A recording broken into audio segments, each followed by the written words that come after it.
Hello everyone and welcome back to my channel. Backgammon is beautiful. Today it is a privilege. It is my 100th video on my channel after 2 years of work, and I'm joined by Grandmaster Tim Cross. Who better than UK's most loved, passionate backgammon player to come and share his stories and his knowledge with us. My 25th guest, Tim Cross. Hi Tim, welcome to my channel.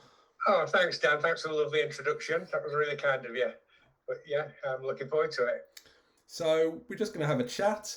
Yep. Tim's going to impart some of his wisdom about backgammon, tell us a little bit about how he got into the game. So stick around and like and subscribe if you enjoy my content. So Tim, let's just start with the origins. Tell me about how you got into backgammon. How did it all begin for you?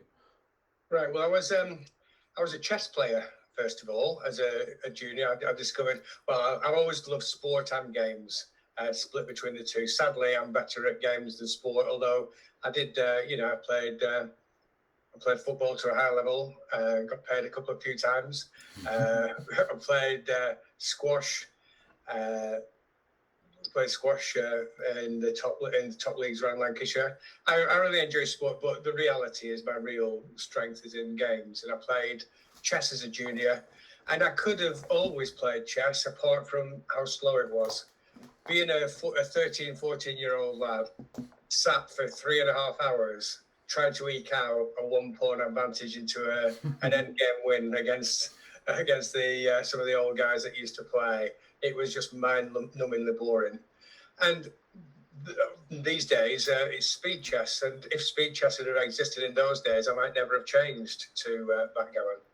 However, I walked into the common room in my sixth form, and I saw a backgammon board. Started playing with a friend, self-taught. We played for a year. It took much priority over school, sadly, but that's life. I've got a lot of value out of it over the time. We didn't have anybody to teach us. We played without a doubling cube and just played sets of 100 matches so you could win. And I never lost one set up to 100, so that was my claim to fame. I mean, even at that time, I realised just how long you had to play before luck evened itself out. So I insisted on playing 100 match series so to play. So that's how I played. So I loved backgammon. The minute I found it, I knew exactly what a good game was. Within halfway through the first game, I could see the skills and the pleasure of the game. And so that was it. Just played about 4 or 5 players. Do you want me to go on to the next stage, Dan? I'm just kind of interested, really, Tim. Before you do that, where do you get your love of gaming from? Was it like your parents or grandparents, or you're just a prodigy? No, it's just a completely natural thing. Nothing else. I remember the chess was obviously the first thing. Just watching my uncle and my granddad playing chess, and just watching them, and just starting to learn. And I was addicted. Nobody taught me how to play chess.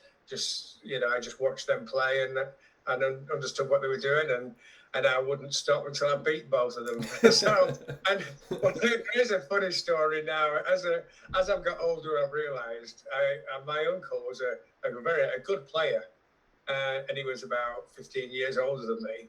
And I remember, the kind of characteristic I've got is I'm just not obsessive about any kind of game, and so I got obsessed with the game up until 11, 12. And eventually, he was seen as like the chess hero of the family. And I beat him at 11 or 12. And I remember he was already in his 20s and being shocked that he was a bit upset. And now I think if I'd have been 25 and getting thrashed at table tennis by an 11-year-old, which could well happen these days, I would have understood. But as a 12-year-old, I was like, why is he bothered? But, you have a very different perception. But how quickly things... Well, I remember being 13 and winning the Lancashire Championship. The thing I remember most of all was when my children were 13 and thinking, wow, I won the Lancashire Championship when I was 13. But it never crossed my mind that an adult would be better than me. It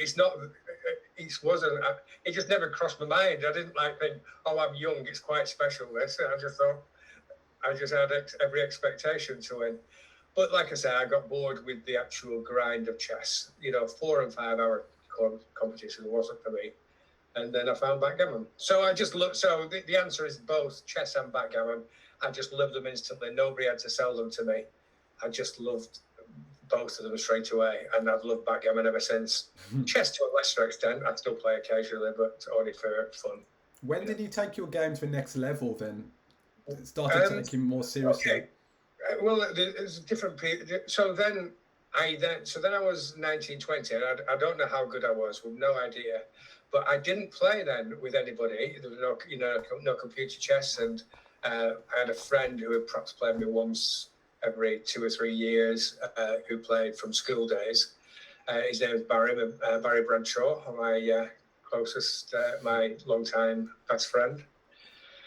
And I literally, from between 18 and 29, I literally, every now and again, don't forget I had sport going on, but every now and again I'd go to the library or somewhere to try and find some, a backgammon book and see if somebody had written something in about somewhere where a club to play at. And I really couldn't find anywhere. Nowadays you just go on the internet, just write backgammon, and you're completely in touch with everybody. And that lasted till 29. And then one day, the Barry who I was talking about walked into a pub in Longridge, and Nigel Merrigan and David Wallbank, a lot of the people who've been around backgammon for years will remember those two. Sadly, Nigel's left us now. We're playing backgammon against each other. And my mate walked up to him and said, I know a guy who'll want to play you. And that was it. Introduced me to David and Nigel, and they introduced me to the Bieber, it was called, Michael Grant's Bieber, and Haig's. Haig had an organisation at the time, 2 different organisations. And that was it. I was straight in and playing straight away, and it was great fun. And I did quite well straight away. And I played there from 29 to 40 about before I took up golf instead, at different levels of enthusiasm. And then I had a break from 40 to about 2014, where I came back to backgammon, but I hadn't stopped completely.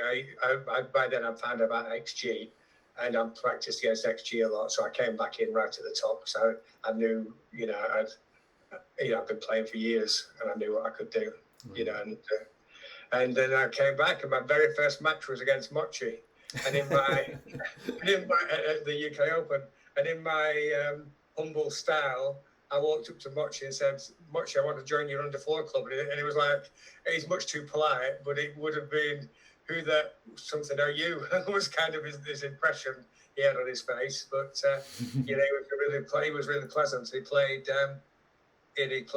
me in the very first match, and I was very lucky to win, and I played at 4.5. Oh, so he could tell I wasn't kidding myself, So that's the story of my back, that's, and then, of course, XG and BMAB, it became apparent to us all who were the top players from BMAB, and I was one of those, so I got really rapid promotion.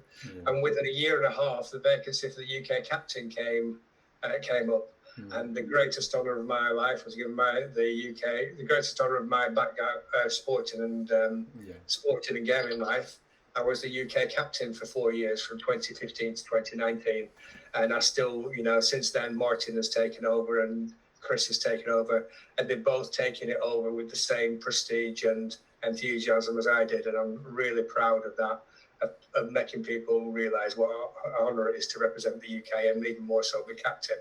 And Chris and Martin have followed me up with just as much enthusiasm and better organisation, I would say. So absolutely, no, great team, and I followed them this year in Skopje as well. So you mentioned books earlier. Did you read many backgammon books when you started out? Do you remember which ones you read? No, I'm not a massive book reader of backgammon. I've read a couple of McGreal's backgammon, of course. None that I can totally remember. I'd like pick one up and read through them. I can't. And I've read, different books. One of, I've read a few. I've currently got Mark and Alex. Mark Mochi and Alex book back from Masterclass. I'm enjoying that one. I've enjoyed Mitch's books. I've not read some of the old-time classics apart from backgammon. That's my. So how did you improve then, Tim? What did you XG. Just XG. just playing XG, learning from XG, studying the mistakes, not being humble, realizing that I hadn't. There was something here to teach me how to be a good player. Looking at the mistakes, seeing what I did know well, and what I didn't, what I was good at, what I wasn't good at, just trying to improve, basically. With XG's help, and just basically that, studying XG and trying to work out when it said something. And the better you get, the more you understand that XG is the best. XG understand. XG plays backgammon in a different way than us, but the better you get as a player, the more you realise how good XG is and how lucky we are to have it. Did you have any teachers yourself besides XG? Anyone who taught you? Very few. I had specific lessons off John O'Hagan and Julian Fetterline for a few times each, and both incredible scholars of the game. And they helped me. I remember Julian in particular helping with one problem I had, which was really simple to sort out: how to bear off against an ace-point game, because even though I play XG and it was punishing me all the time, I couldn't see what it wanted me to do, and I was just doing the 100% opposite of what I should have been. But it seemed counterintuitive. So the idea for everybody watching is that when you're bearing off against an ace-point game, you make a mountain or a pyramid. You don't make it and avoid any valleys, and you don't have 4 checkers on your back point, and you don't stack the 2-point. And it's quite simple. A good teacher can teach you in like 20, 25 minutes how to do it. But if it doesn't come naturally to you, and to me, it was counterintuitive doing it that way. But now I've been doing it that way for about 5 or 6 years. It feels natural. Sure. So I recommend Julian and John O'Hagan, especially for the technical type people. If you like technical stuff, they're both totally excellent at that. So on the whole, you're very self-taught, you would say? Yes, I would say mainly I really believe XG is my teacher, but so I don't think it's self-taught. But my perception is that we've got the best player in the. I remember when, again, on my first career, it was a real honour to play the top players. Philip Bormerstein was one of them at the time. It was a dream to play these top players. And now we've got the best player in the world, even better than Mochi or Sander or ZZ or whoever you want to say, or my favourite, Thomas Tanland. And we've got the better player than all of them, who'll just play you at any time in your life. You just click him on and he'll play you, show you how, and not only that, explain every move that you get wrong. I just think it's a fantastic resource. And so, that's it. So let's talk about your G2 status. So you're one of the very few players in the UK who has G2. So how did you achieve that? Was it hard work? What was the process? Yeah, it wasn't quite as hard work for me, the G2, as the G3 that I first got. The G3 I found really hard. I knew I could play better than 4, but knowing it and being able to produce it over 300 experience points was really tough. I found that really hard. A lot of times I was playing at like 3.6 after 200 games, and then I'd just have a bad patch. And, whereas the G2, 3.5, I got it almost straight away. I'm now working on G1. I'm not playing so well. I've got to say that my teaching hasn't helped my backgammon. Just playing, just teaching constantly and playing constantly does make you jaded. And I've not got that ultimate drive. And it's something I'm not giving up on. I want to go back. There's a few of the younger ones in the UK have matched me or overtaken me now, which isn't something I'm really happy with. So I'm really determined, and I'll be coming back. But the big issue I've got is I can do it in short doses when I've got important matches, like at the World Team Championship and in a recent match I played against Mitchie, where they're one-off matches. But doing it on a Saturday afternoon at 4:00 in Bradford after your 4th match, or even at BMAB after 5 matches on a Saturday and a Sunday, when you've been doing it all week, it feels like work rather than pleasure. And that's something I need to change. I'm certainly cutting down on how much teaching I'm doing, and I'm cutting down on how much I'm playing. In fact, I'm currently in a 2-month break from actually playing. I'm going to come back to Brian Lever's tournament, you know, and as we mentioned, you don't mind me talking about Brian, you know, no, of course not. what a wonderful man he was, and he showed everybody how to concentrate properly and really give it your best. If I could have had that, you know, I'd be a better player, you know. So I've got a great, you know, and so I'm certainly going to come back to play in that tournament to honour Brian. Yeah. So, but he was a table tennis player and squash player as well. So we had that in common as well. So what does it come down to, Tim? Is it just discipline and focus? That's it. I would say the number one thing you need is obsession. You know, just be an obsessive character, really determined character. Obviously, intellect is going to be is going to be part of it. Just being is going to be part of it, but I wouldn't say it was the most important characteristic. You know, there's, you know, a bit like being athletic in football. You're going to be a better footballer than how many skills you've got if you're not athletic. But I would say enthusiasm and humility, realizing that you're not as good as you think you are, and that you're willing to learn. I mean, I've seen a lot of players who think that they're tip-top players before they've even started, and they just some can learn and some can't, you know. And what other quality? And that's it, really. Just determination to learn and to listen to advice and to learn yourself, you know. Yeah. I mean, do you think anyone could become a grandmaster? No. Why not?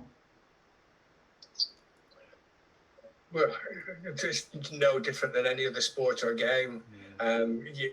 You know, no, I certainly couldn't be. I love football and I played for hours and hours and hours on end, but I could never be Gaza. You know, it was, you know, there's just something. But you can get a long, long way. But, you know, there is a limit. In the same way in chess, you know, I lived at the same time as Nigel Short. I don't think you've ever heard of him, the only England player that's ever got to the World Championship final. And we were both in the same local schools. And he overtook me quite quickly. You know, it was like, you know, he was a top from Bolton, I was top from Preston, but it soon became obvious to me that he was better than me, the talent that I had. And it wasn't through lack of trying, he was just more talented, you know. And I don't think, I really don't think everybody can be a grandmaster. No, I mean there are a lot more if they just had absolute obsession would get there. Yeah, but not. I don't think it's just something that anybody can just do easily. It does seem that like a lot of top UK grandmaster players have a background in maths or data, or they work in that field. So there is a kind of aptitude there already, it seems. There is, but I would say the biggest thing is like you look at Gaz, who's like the current, and Seb, you know, Gaz is the current one who's just like overtaken me over the last year or so, which is something I don't. Well done, Gaz, but I'm coming back for you. Don't you worry. but Gaz is like overtaken me. But he's like same obsessive about backgammon, really putting everything he has into it. You know, absolutely. You know, and I would say that was the biggest characteristic. RF definitely comes across as not as obsessive as the rest of us. So there is a chance that he's just naturally talented, but he was brought up in the game, you know, over there in Iran. So that's maybe why he's so talented. Yeah. But he's the only way. But the rest of us just are like obsessive with it. You know, I mean, like even Reese and Oliver, who are coming to the young ones, who are the latest grandmasters. You know, they've got that same characteristic. Oliver tells me how much he plays. You know, I'm a friend of Oliver, and Reese not quite as much, but I've heard stories about just how obsessive he is playing with it. You know, I would say that was the biggest thing of all, to be honest. Yeah. You know, I mean, do you feel, Tim, though, a pressure? You know, obviously you're Tim Cross, you're well known, you represent the UK. Do you feel like a big pressure to perform constantly at a very high level? I do, and I've felt, you know, I felt, you know, I just went to the World Team Championship this year, and you know, from being like board 1 or 2 2 to 3 years ago, and just an obvious player in the important matches that I wanted to play in. You know, over the last 2 years, I've let my standards slip, and now I'm struggling to be in the top four. You know, I'm on the verge of the top four. And so it's a lesson. I have no complaints whatsoever about the captaincy. He was a brilliant captain, by the way, Chris. But it's up to me to prove that I'm back where I was, rather than now. I've given you my excuses about but excuses are cheap. I want to see myself do some performances, you know, like I did, you know, like I can do in short bursts for whole BMABs and 300-point BMABs, you know, and that's what I'm aiming for. Yeah, I mean, you're definitely under scrutiny, perhaps more than other players. Yes. You are, you know, like I said, I've not done anything so bad that it's terrible. I've had disappointments, but I've had successes as well. Yeah. But yeah, you know, look, but there's nobody more disappointed than I have been for the last year and a half. I've just not played what I'm capable of. Like I say, I'm pretty convinced I know the reason, but it's up to me to put it right. I don't, like I say, talk is cheap. You've got to do it rather than just talk about it. So let's see if I can or not.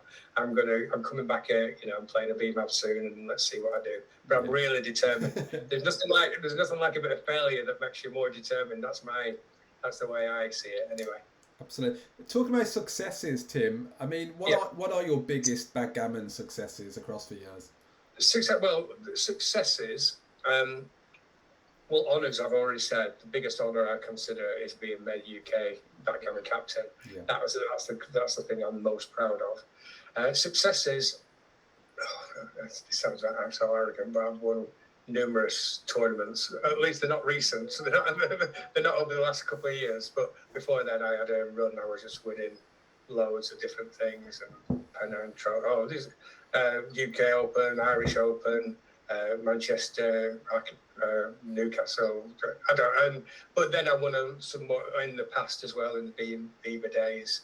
I would say my greatest thing, obviously, and being a G2 Grandmaster, I'm really proud of.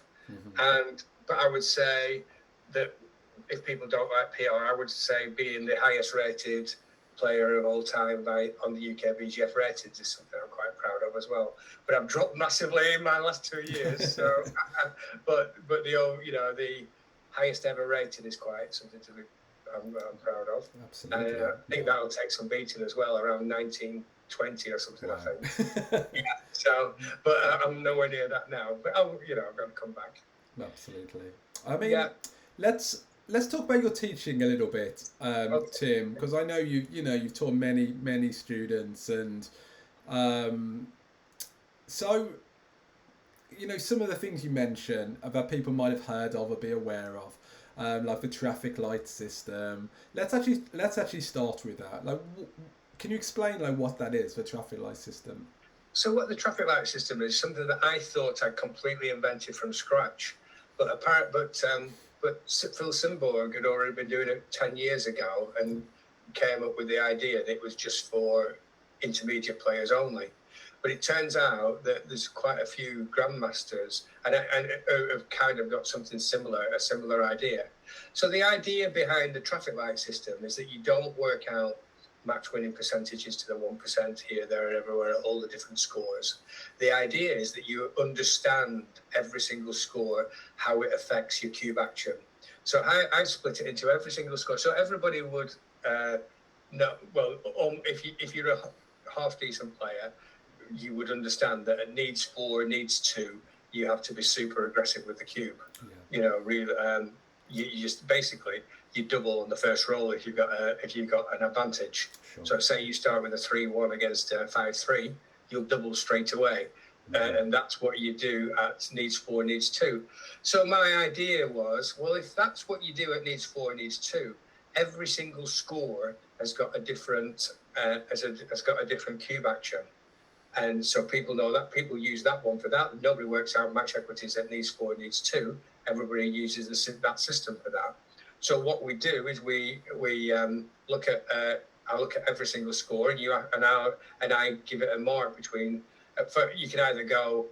There's 3 different ways. You can either do it the traffic light system, which was the first one, which is dark red through to amber through to bright green, which means dark red. Be really, really careful with the cube. For example, you're 2 away against 10 away. you've got to be really careful. Or 2-away against 8-away, most of all, you've got to be really, really careful with the cube and not double. And to the other extreme, it needs 4, needs 2, or needs 8 and needs 2, where you're really aggressive with the cube, and that you call bright green. So that's how it was. That's how I dubbed it the traffic light system, having every single score somewhere between dark red and bright green. Or it was easier to describe to people as between 1 and 10. Or as I do it all on feelings, from super, from like super careful to super swear word aggressive, and from one extreme to the other, and I get an emotion in my body. And I've got to say, I've not been doing it as much recently, but when I was playing the best UPR around, it was because I was really serious about the cube position thing. And before every game, I'd just get this feeling. So I'd say, oh, I'm 8 away and my opponent's 5 away.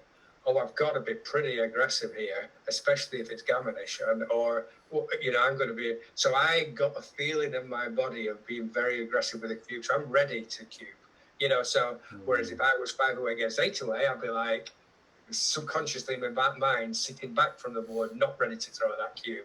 Being really careful for when I threw the cube, things like that. And that's fundamentally how it works. Yeah. And then of course you have to split every position into a gammonish type position, a standardish position, or a non-contact, no gammon position. Yeah. And so when you understand every score and every type and over those 3 different positions, which is nothing like as hard as it sounds. It sounds like you've got to memorize 300 different things. You don't. You can work it out from certain clues I give people. Like, when you're even away, you're slightly more aggressive. When you're odd away, you're slightly less aggressive. The further behind, the more aggressive you are. So you don't actually have to memorize every one. You just get a feel for every score by working it out. And then you get a feel for what you do in gammonish positions and all that. And that's how it works, basically. And you've got to let me advertise. If anybody wants more up there, I'm more than willing to coach people on it. Although I am fully booked at the moment, but there is a chance. I'll help somebody if they want to. Yeah, fantastic. I mean, what I like about that is you're taking essentially complicated ideas like match equities and cube efficiency and packaging it in an easy way, which is great. Exactly, and it does. Strangely, it's another thing I would call. I don't talk like you've heard of market losers. I don't think of things as market losers. I think of them as a position. How much chance you've got of winning, and then is it volatile or not volatile? But if you think about it, it's just a different way of saying the same thing. Yeah. If it's volatile, it's more likely to lead to market losers than if it's not volatile. So I'm actually saying the same thing, but just from a different angle, basically. Absolutely. Yeah, of course it wouldn't work. That's why my system. And I think if it has, like you mentioned, an emotional reaction, then it's gonna register more with you when you. It is. Play. So basically, if you're an emotional, decent person, you'll go the Tim Crossway. And if you, I'm joking. And if you're a geek and emotionless, you won't. No, I'm joking, of course. But just trying to sell my ideas. But that's the idea that you go. You feel it helps you feel where you are in the game. Let's talk about another one of your concepts that you teach, which is a pip cross race formula. Right. Well, it's a cross pip lead formula, and I truly believe in it. And I'm certainly willing to put my formulas and my abilities up against any of the famous ones like Trice. But what I claim is that it's at least as accurate or more accurate, or like I say, at least as accurate, especially when you do stage 3 as the existing formulas, but it's a lot easier to learn. Mm-hmm. It's a lot more similar. I did it all on my own, but there is a lot of similarities with Trice. Mm-hmm. When you actually look at it. I didn't realise it was Mark who pointed that out to me. He's an expert on Trice, and he said it was It was Mark Dixon. I can't think of his name. Sorry, Mark. Mark Dixon, and he explained that my system had a lot of similarities to Trice, but I did it all on my own, and it's not exactly the same. It's mentioned a different way. So it's fundamentally based on the incredible fact that the around 10% plus or minus 2 pips is extremely accurate for doubling window. And it's just incredibly accurate and easy to work out. And so fundamentally, my system just takes that fact and alters and then just adjusts both through some of my adjustments, which I call stage 2 official adjustments, and then stage 3, which I call grandmaster level adjustments, where we have extra knowledge and understanding of a position and what adjustments we should make. And so I convert every single position, every single race into this standard 10% plus or minus 2 pips. That's how it's done. And it's relatively easy to learn. But how I would claim it's the best system of all is because it's so straightforward, and I believe as accurate as all the others. Like I say, I'm willing to take bets on that. But I think it's easy because of it's such an easy system, and people can understand how and why it works. It makes the top level alterations, that are impossible to for example, a gap on the 3 and 4 point is much worse than a gap on the 2 point. Mm-hmm. And that is something that you can't put in a formula, but you can put in a you can understand as a top level player. And so that enables you to alter, first of all, you do the straight pit race thing, then you do my alterations, which I can quickly go through. You might find a bit more. I'll do it now if you want. Yeah, go ahead. Yeah. Okay, yeah. So I alter 1 pip for every gap, apart from a gap on the 1 point, mm-hmm. 1 pip for every crossover, 1 pip for more than 1 checker on the 1 point, 1 pip for more than 2 checkers on the 2 point, and 1 pip for more than 3 checkers on the 3 point. Sure. And they are the standard alterations. Mm-hmm. We stay with the initial race, the initial leader's race pip count, and so we keep the window never changes, but sometimes the alterations might move it. So say the pip lead is 6 and the window is from 4 to 8.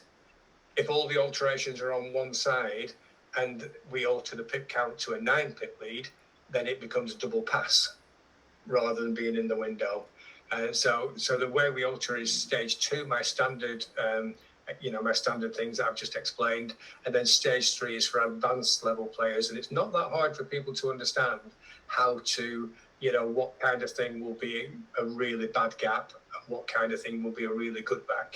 Okay, yeah. So, for example, things to watch out for, if you've got 5 checkers on the 6 point and 5 on the 1 point and a gap on the 5 point, the 5 point gap is really super serious because all your 5s will be played from the 6 point to stack on this huge 1 point. So it's a disastrous one.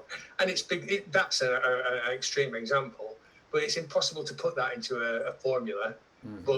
But it's possible for a grandmaster level player or a master level player to understand, and that's why I believe in the system, because it's not only accurate, it's the easiest ones for any top level players to alter. So yeah. No, so that's a good formula. Yeah, no. Again, I mean, it's a great system. As long as so that's 2 ideas. So you have a knack, a bit like Mitchie, of just presenting ideas in a kind of. In a palatable way, and that's obviously important, to newer players, people who have maybe not even done race counts. They need something easy to go with. So we've just been to the UK Open, and at that event, you gave a talk on holding games. Very good, a full audience there. Do you want to talk a little bit about holding games and some of the things you mentioned in that talk? But again, the thing that's most interesting is that I've simplified it really down to make it really simple. And again, it's similar to my both a traffic light system that's a simple system that experts can make as near as damn it perfect. The idea of the cross Pitley's formula, we can either do stage 1, simple, or a grandmaster adjustment, stage 3. Yeah. And it's the same with the old holding game theories. I basically have different race deficits that are the most that make you decide whether to take or pass at certain positions, like a 4-point holding game with 2 landing spots. It's 20 pips, and so what I do with that, if it's less than 20 pips, I'll drop. If it's if it's less than 20 pips, I take. If it's more than 20 pips, I pass. Yeah. But again, I chose to simplify the numbers to 20, 25, 30 rather than 21, 24, 5.5, because just understanding how it works and remembering it is more important than the actual exactness. Like really, when it's the difference between 20 and 21 pips is like 0.015 of a PR and things like that. It is really not volatile at those levels. So we get a system together, and then the better we get at it, and the longer we've practiced it, we see the tiny exceptions for it. And that's how I believe the best way to improve backgammon. Learn it simply and get better at it, rather than try and learn 500 reference positions or book loads of things.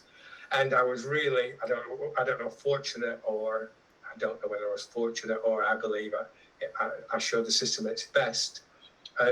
Two people asked me questions. One was a beginner, an intermediate level player, who asked me how good it was for intermediate level players. And I said, look, as it stands, it's good enough for intermediate level players. You don't need anything else. Just follow the rules as they are, and you won't go far wrong. Mm-hmm. And you might lose. Not a difference to change your level of player, intermediate level. And if you're a grandmaster level player, you can use the same system, but you understand the exceptions to make it from 97% perfect to 99.9% perfect. Mm-hmm. And I was fortunate. Somebody asked me I've just described it as an off-piste question, and said, well, what was the position was slightly different? And in front of 150 people, I just put myself on the spot and said, well, I would adjust it compared with my standard formula to, it's a bit better in that way, it's a bit worse in that way, so I would guess it with 23 pips will be the break-even point, and I nailed it to 0.015 of a PR. So that's what you can do as a top, if you understand how it works as well as it working, and it works perfectly for intermediate level players, and if you're a grandmaster, you need to understand how it works as well as why it works, and then you can see the adjustments. Absolutely. You mentioned a 20 pips there, the differential. What can you say something about the other numbers as well, the 15 and the 25? And so 15 is one that I heard that ZZ had come up with, and if it's true, and I don't know, I apologise if it's not true, but somebody told me you came up with a 15. And I thought, well, that number fits into my 20, 25, 30 category, so I will use that. And it's actually, my theory came up with 10% and a bit. Mm-hmm. I just thought it was easier to say 10% and a bit rather than 11.5%.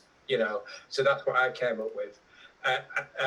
And when I heard that ZZ had come up with 15, I was very jealous, because I like to see myself as a leader of keeping backgammon simple. I'm actually writing a book at the moment called World-Class Book, Backgammon Simplified. And it's like, and I like to class myself as the player who makes it the simplest possible, rather than the most technical. Yeah. And I was extremely jealous when ZZ had come up with 15 pips instead of, but I've not heard that from ZZ's lips himself. So whether that's true or not, I don't know. But like I say, I've checked it out and it's pretty accurate. So basically, if you are 15 pips up in against a holding game and you've escaped all your back checkers, double. It's that simple. Sure. Mm-hmm. And then at the other extreme, the other end, it's if you've got a 4-point holding game with 4 or 5-point holding game with 2 landing spots, and you've made reasonable development on the other side of the board, you can take up to 20 pips. If you've got a 3-point holding game with one landing spot, you can take up to 25 pips. And if you've got 4-point holding game with one landing spot, you can take up to 30 pips. Okay. 5 and 7-point holding games or nearly all takes, I can find an exception. In fact, actually, I showed an exception. I found an exception on the spot at the UK Open. But sometimes you can try really hard and not find an exception. And there are tiny exceptions, but the more experienced you are, the better you get at them. And the one I said at the UK Open was the 4-point holding game with massive race deficit is still a take because the shot equity goes up so much. Yeah. But it's so unusual. It's so unusual that you'll actually ever experience that, because good players would always have doubled you before then, and weak players won't Yeah. miss 100 doubles and then suddenly double you out of the 200 points. But if they do, it's good to understand that that there's a massive exception to my rules. Yeah. And as you mentioned, like XG is really useful for just playing around with those holding game positions. Do this, and what I advised everybody to do was look at my system, check it out, have fun trying to find the exceptions, and you'll see how few exceptions there are. Yeah. But by finding them, it will make you better at it as well. So it's a win-win situation. Try and prove me wrong. It will be the best thing you can do. You can't go wrong. If you don't prove me wrong, you'll love the system. And if you do prove me wrong, you'll understand it at a great level. But you'll also see how accurate it is in 99 out of 100 cases. Yeah. Do you think these refinements have improved your own game as well? These, It's quite strange, no, because I used to do all these things before I taught without writing it down. Okay. And Simon Hopper, one of my closest friends in Backgammon, he says that I used to do things unconsciously, and as I've taught, it's now called conscious competence rather than unconscious competence. And I'm not as good at unconscious competence as unconscious competence. And I think I hope I've said that right, Simon, if you're listening. And so I don't know, but it is strange that I know so much more, and yet my standard has gone down from before I started teaching. I put it all down to being jaded, just playing full time all the time. But I have to, I'm not 100% until I prove that that's the case. I'm not 100% certain what's happened. I heard, if you don't mind me telling you about a chess, one of the second best, I can't remember his name, sorry, I don't know the names really well, but one of the top, he's got a streaming channel, Nakamura or something like that, a nice guy. And he was asked about teaching, and he said, I don't believe in teaching. Every chess teacher drops 150 elo points as they start teaching. Wow. And that's interesting as well. And nobody really knows why. But and he said, it's not a good thing to do for your own game, teaching. But I do love it. I love teaching, and I really enjoy it. And the rewards are fantastic. Absolutely. Again, another friend, Norman, who I went with, he's both a student and my travel partner and my personal artist who drew a fantastic artist, Norman Hesler. He won his first ever important tournament at the UK Open, the warm-up, against all comers, masters level and everything. And I teach him, and it was just wonderful to see how much he enjoyed it, and that he knew that he couldn't have won that at the level he was a year ago. And that was a wonder. I can't guarantee wins, but it was just wonderful. Cato, an incredible player that hasn't shown how good he was until he won Brighton recently. Yeah, I'll be saying. And these are just really these are really enjoyable things to see, watching. We worked together about 3 or 4 lessons. It was just a couple of years ago, and it's great seeing you progressing so much, soon after you start. It's just great. It's just a really enjoyable thing, Dan, just watching people, progress, and that you've helped. It's more them than me, but you can help a bit along the way to speed the journey up, that's for sure. That's it. I mean, backgammon's not just about the winning, right? No. Maybe. No. Well, I do get the pleasure of my, people I've coached winning. It gives me pleasure as well. So that's about winning as well. But yeah, but yeah. You mentioned earlier you snuck it in that you're working on a book. Do you want to say a little bit more about that, Tim? Not really. It's just the thing. We've already covered three of the topics already. Okay. I have Tim's 10 Commandments. It's fundamentally the lessons I give privately in book form. Sure. And, but this, it struck me at the UK Open when so many people came to watch me talk for 40 minutes free of charge. They can pay me a very relative fee, and they get an hour of my time being able to talk through it in depth rather than just hearing me talk. Yeah. And it's the same with the book. The book won't be as good as private lessons, but it'll still be, it'll still be some of the secrets. But you can't ask me I won't be able to describe everything in total detail like you can discuss with somebody.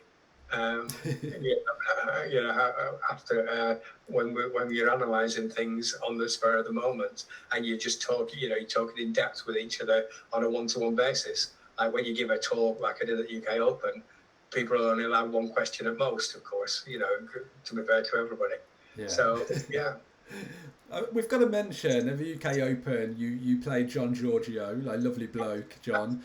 He's been a guest of yours, I believe, with his theories. Yeah. How was that match? John was so up for it, and I wanted to win. He really wants to put me in my place because I just totally believe in PR, and that PR will be the long-term winner overall. Yeah. And John just rejects PR and backgammon. Anyway, congratulations, John. He wiped the floor with me, and he did it in a way he would like, with a worse PR. So it was all perfect for him. I completely disagree with everything he thinks or says backgammon-wise, but I like the guy as a man. He's a real pleasure to be around, and he's full of life and enthusiasm. And he's a friend. I would call him a friend, but I don't listen to his backgammon ideas, and I don't think he listens to mine. But he certainly won the big match between us at the UK Open. He won 13-1. It was a bit painful, but such is life. Yeah. I mean, do you find us in general in backgammon, there's a level of frustration? You can play online, someone can play a 20 PR, you can play a 5, and then you can lose on... It is a frustrating game, and I remember when, I talked about when I won tournaments up until about 2.5 years ago, I just couldn't stop winning tournaments, and people were coming up to me and saying, Tim, you're doing something more than PR, you're doing something fantastic, you're winning out all these competitions, what are you doing? And I had to say that I was quite humble at the time and said, no, I'm just having a lucky run. But nobody says it to me anymore because they know I'm out, unfortunately, I'm paying the price with the dice at the other extreme. But it's true, runs in backgammon are so long term. I'm not playing quite as well, but I'm not playing bad enough for the run I'm getting. It's just look. But then again, I wasn't. I was a good player, but other players could have had the same run as I had. It just felt like he couldn't stop winning, and then suddenly it all stops and it all goes wrong. But that's backgammon. It's part of backgammon. If you can't take the vagaries of the dice, you can't play this game. It's just how it is. Absolutely. But the long-term runs of them are so long-term, and you can beat or lose to anybody at backgammon. It's the way it is. Do you find though that it's getting harder now to win tournaments? Yes. Yeah. More. Everybody. Who was it? Somebody was. I think it was friend Simon again, explaining, and I completely confirmed.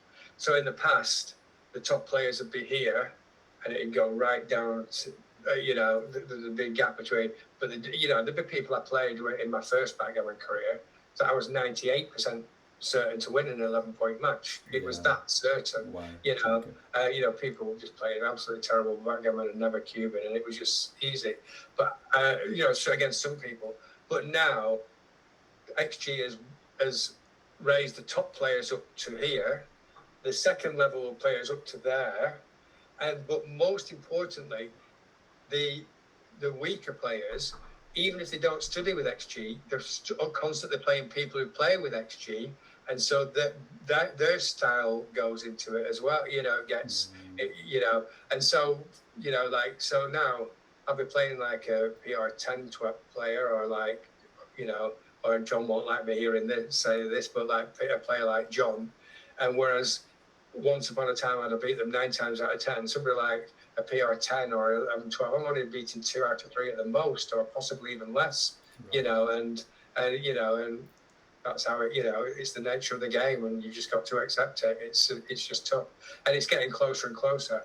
And I worry, although I had a word with Seb about it, about what's going to happen at the top end, because fundamentally, when you got a PR2 player playing a 2.3 player, it's just the dice is the only thing that's really going to matter. Seb just thinks it'll still be entertaining to watch to see who wins. Yeah. But basically, it's, you know, I was talking to Steve Bibby, my other closest friend in Backgammon, who last night we were talking about, it's so frustrating when you get to 7 all up to 11, and then the cube action over the last two, you know, one person has to change the cube to 2 because it's just the rule of the game. You know, you've got one man on the 5 and one man on the 2 against 2 on the 2, and the other one has to take. And then then you miss, and the other person has to recube to 4, and so basically there's no, for the 2 people involved, there's no skill. It's just totally automatic. Yeah. And you know, and it does worry me that backgammon in total is going to be like that. There's too much, you know, it's too much automatic. But Seb believes that it's still going to be entertaining to watch, and there's still going to be the battle to be the absolute lowest PR. But I do think XG needs to improve, because XG is a good player, but if XG is good enough to split a PR2 player against a 2.1 player, I don't know.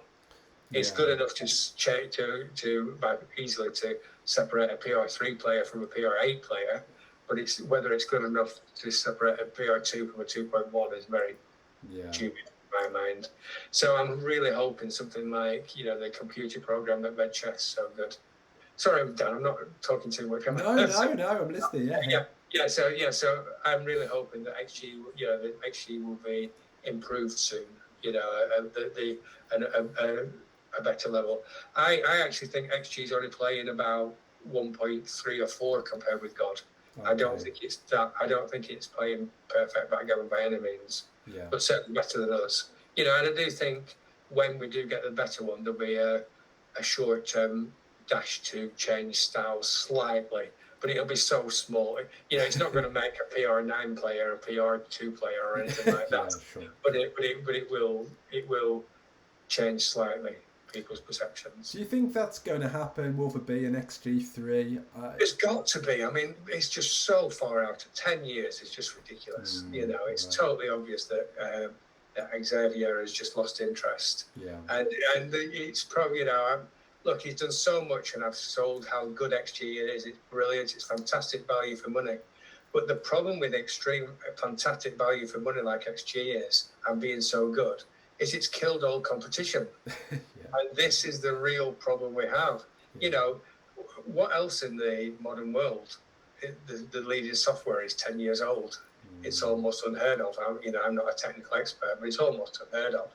You know, and you know, the difference in chess computers in the last 10 years is staggering. Yeah. And yet we're playing with the same, very good, but surely in today, you know, surely now it could be massively improved.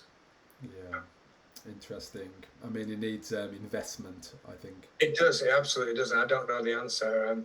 I know there's a group trying to do something, but whether they can do it and whether there's enough money in backgammon, I don't know. What we need is the people who did the chess program or the Go program. Was it AlphaGo and Alpha Chess? Yeah.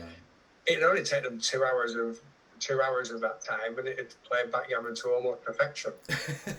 You know, it's just amazing with the AI now at the moment. Yeah.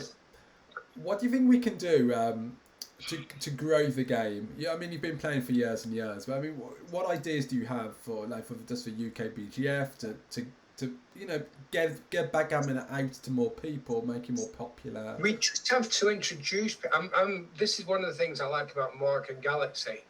Okay, it might. A lot of the top players don't like what he's done, but does it really matter? He is out getting more new people than any other site, and he's attracting a different thing. And it doesn't matter how they came. If you're like me, all you have to do is just see it and you love it. The people who really love it don't need selling it to. They do it themselves. You know, I don't think we should sell the game as exciting. I think we just got to introduce it to as many people as possible. It still amazes me how few people who like it don't love it. But you know, I've introduced a lot of players to Backgammon, and almost universally they like it, but they can all take it or leave it, which surprises me. But I just think that if you just introduce it to enough people, there'll be lots of people like Reese and myself who just get upset, that just love it, and yourself, Dan, it's happened to you as well. To a certain extent, yeah. I mean, how do we do that though? How do we get it out to more people? I mean, I'm sorry. I'm not. I wouldn't class myself as a marketer. I don't know. This is why I'm praising Galaxy. That's about as good as it gets. I don't particularly know. I'm not even convinced that schools is the way, but it might be. I'm not against it. I'm not somebody with really good concrete ideas on this, I don't think. I don't know. Just like I said, the only thing is just try and get as many people as possible to play one game. However you do that, and then they'll make their own decision. They won't be sold it. They'll either get it or they won't. Sure. I don't think. That's how I see it. Raid in the chess world is another possibility. As well. Trying to get some chess players and bridge players, other games players. But genuinely, it's just showing people the game, and then people either get it or don't get it straight away. What a fantastic, intriguing game it is, and it's like chess, almost one of the perfect games. Very easy to learn, almost impossible to master. It's just absolutely. Yeah. I mean, it's interesting, impossible to master. I mean, like, how good will people get, do you think, in Backgammon? Is there a limit? I think they go, well, okay, it's how we define it as well. So let's imagine that it wasn't XG, but the next level that was genuinely playing at 0.1 PR or even less than, maybe even less than that. I think people have got the potential with incredible concentration of something like 0.5 PR, something like that. Wow, okay. I think that's my perception. But again, we're just talking guesswork, and I think I've got the capability of two big twos, but doing it is just, and saying it and actually doing it, I was two different things. There's a lot of people, people who've been to BMAB know that what they get, the figure that they end up getting classed with is a lot worse than they expected. I hardly know anybody that's done better at BMAB than they expected. The reality is a lot tougher than people's own self-perception. Absolutely, there's knowledge and then there's application of the knowledge, which is exactly very difficult. Do you think BMAB is a fair reflection of how well people play? I think it's 100% accurate. That's my view. I think this isn't very pleasant, but it's how I think. I do think some of the unpleasant people in Backgammon get a slight advantage because they put people off when they're playing them, and people try too hard against them because of the nature. But even if I knew that was the case, I wouldn't. Backgammon isn't as important enough to do that anyway. But I do think that's about the only way you can gain apart from PR. Just being, just get under people's skin. But we're so blessed in the UK that that's a very, very small minority of people. And long live it be. And we've got a great lot of people in the UK Backgammon, very friendly, very nice people, and we're very lucky. And overall, the general attitude is play fair and act fairly, and it's great that it's like that. I mean, do you think you play better against better players? No, I just play exactly the same. Really? Do you think I just play? I don't play back. I just play the board all times. Sure. Other people have disagreed, and it was quite interesting. And maybe I need to think again, because my attitude used to be, you're all disagreeing with me, saying you should play the player. Well, look at my results. But over the last 2 years, I've not got that quite same confidence to say that, because my results haven't been quite as good. So maybe so that I've got a lot more time now for the argument that you should play the player rather than the board. Yeah. But for now, I'm still playing the board, and you know, and see how it goes. So we But go. yeah, Do you have any any rituals before you play? Anything you do like breathing, meditation, or anything like that? no, but I believe in them though. I believe that you've got to do because I coach this all the time. You know, everybody's got different ways. I say I don't care what your way is, just do it. You know, do what's right for you. Meditate, think. I have got my own. Mine is come on, do it. You know, Yeah. and just psych myself up to really give it my all, like I was playing a game of football or squash. Yeah. You know, just really get. And if I do that, if I really have that mentality, is I'm going to win at all costs. I play much better. Right, Not okay. win at all costs. I'm going to play my best at all costs. Sure. I'm a much different player than I wouldn't say 1.5 PR different to when I just turn up and just play backgammon for fun. Yeah. You know, it's that big a difference. Mhm. You know, but I don't mind. I'm not advocating that. That's just what works for me. Just really, just say being determined. Just finding my own inner determination. That's all I do. Yeah. But I know Mochi does different things. Other people, but I would say get your routine, whatever that routine is, and do the same. Whatever works for you, do it. I don't think it's the same for every people, for every person. We're all very different people. But yes, you know, channel the best thing for you to prepare properly and play well. You know, because if you put your big effort, like how did you describe it, Dan? Perfectly. Application of the game is just as important as the knowledge. Is that how you? Application, I think. Yeah, I've heard that said before. Yeah, that. You said it. Yeah. So, interesting. I mean, that was good advice there. Really, find your own path. Essentially, you're saying. Do you think we'll see a Super Grandmaster in the UK? Think that's going to happen? yes. Any like you or No, I'm too old. I'm too old, sadly. I thought I might have done. I still believe I'm going to be a G1 at some point. But again, let's see. But the Seb, Oliver, Reese, three people. They're going to beat me to S1 even if they don't beat me. S3, even if they don't beat me to G1. So Gaz, the way Gaz is playing now, we've got to. He's just shown his recent form is approaching Super Grandmaster level. Whether it keeps that up permanently or not is a different story. But he's certainly now 4 or 5 months into it, and it's consistent. You know, so Gaz could be somebody that that matches those three that I mentioned in the drive. I know Oliver is super determined. Well, we all are. You know, Seb doesn't seem quite as I don't bothered about titles as the others. Maybe because he's already got the reputation, such a high deserved reputation. I don't know, but I do think yes. But there will be a Super Grandmaster, whether it's Seb, Oliver, or Reese, or even Gaz. Yeah. But literally, it's not going to be me. But I'm going to try and get a G1 though. I believe I'm capable of that with full determination.